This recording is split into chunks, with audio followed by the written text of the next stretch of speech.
Mark Zuckerberg responding to Apple CEO Tim Cook's claim that the iPhone maker is better off because it sells products to its users. It doesn't sell users to advertisers. It sparked a bit of a reaction. And in fact, here's what the Facebook chief said in an interview with Vox's Ezra Klein about advertising and the Facebook site's free model. I don't think at all that means that we don't care about people. I think to the contrary, I think it's important that we don't all get Stockholm syndrome and let the companies that work hard to charge you more convince you that they actually care more about you, because that sounds ridiculous to me.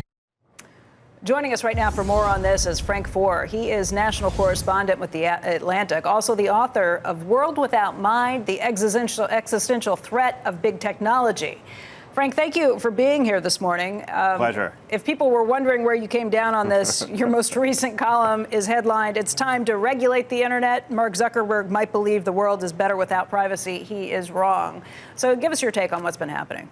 Right. So the Cambridge Analytica scandal has revealed all sorts of things that have been simmering anxieties among consumers, but it revealed them in such stark fashion that it's created not just a massive consumer backlash against Facebook, but it's created all sorts of pressures to regulate Facebook, because the company has been revealed to be incredibly insensitive with our data and with our privacy, and that they've used that breach of trust to manipulate us in a fairly widespread fashion. So the question has always been, could these companies be counted on to behave in a responsible sort of way with the incredibly treasured things that they've been handed? And the Cambridge Analytica scandal shows that, in fact, no, they can't be. And so the question is, if they can't regulate themselves, then the government's going to have to step in and regulate them.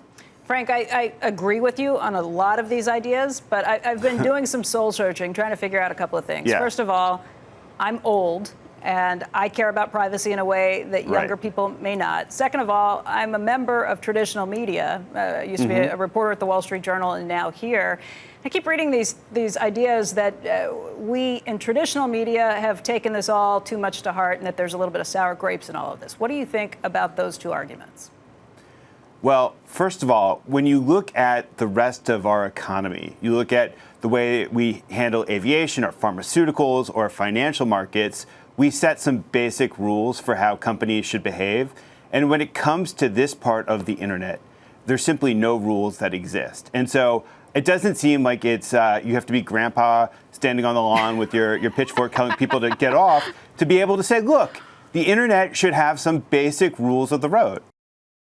Hey there, thanks for checking out CNBC on YouTube. Be sure to subscribe to stay up to date on all of the day's biggest stories. You can also click on any of the videos around me to watch the latest from CNBC. Thanks for watching.